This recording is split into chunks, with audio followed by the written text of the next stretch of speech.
I've always said that my greatest fear is not being enough for my family. I would do anything to make sure that my kids and my wife are taken care of. And I think a lot of people feel the same way. So this story kind of goes along with that theme. It is about a man who was so desperate to provide for his family that he did something that was completely out of character for him. It was a cold winter day when an old man was sitting in his favorite chair by the fire. His daughter and son-in-law were visiting, and they noticed that he kept staring into the flames with a distant look on his face. They knew that he was a hard-working man all his life, and now that he was retired, he spent most of his time alone in his chair by the fire, which made them think that he was depressed. "Dad, why do you spend so much time alone?"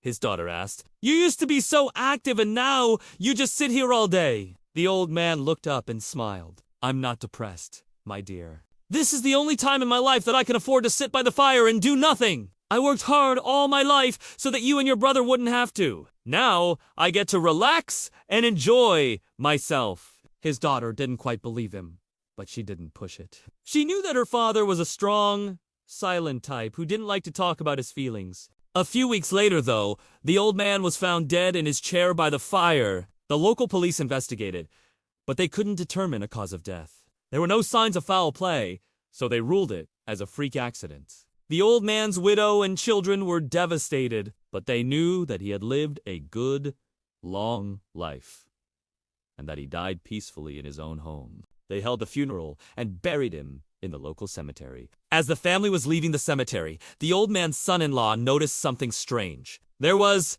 a single white rose on top of the freshly dug grave. He found this odd because the old man had never liked roses and had specifically requested that no flowers be sent to the funeral home. As they investigated further, they found a small card tucked under the rose. On the card was a single sentence written in a strange, elegant script. "I'm sorry I wasn't more there for you, but please know that I love you and I'll see you again soon." The family was shocked. They had no idea who had sent the rose or what the message meant. The old man's daughter, however, knew immediately who it was. It was the woman from the nursing home who had taken her father on a date the week before he died. He had told her that he was going to visit a friend at the nursing home, but she knew that he hadn't been honest with her. When she pressed him for answers, he just smiled mysteriously and changed the subject. After the funeral, the old man's daughter decided to visit the nursing home herself. She wanted to confront the woman who had taken her father on that fateful date and get some answers. But when she arrived,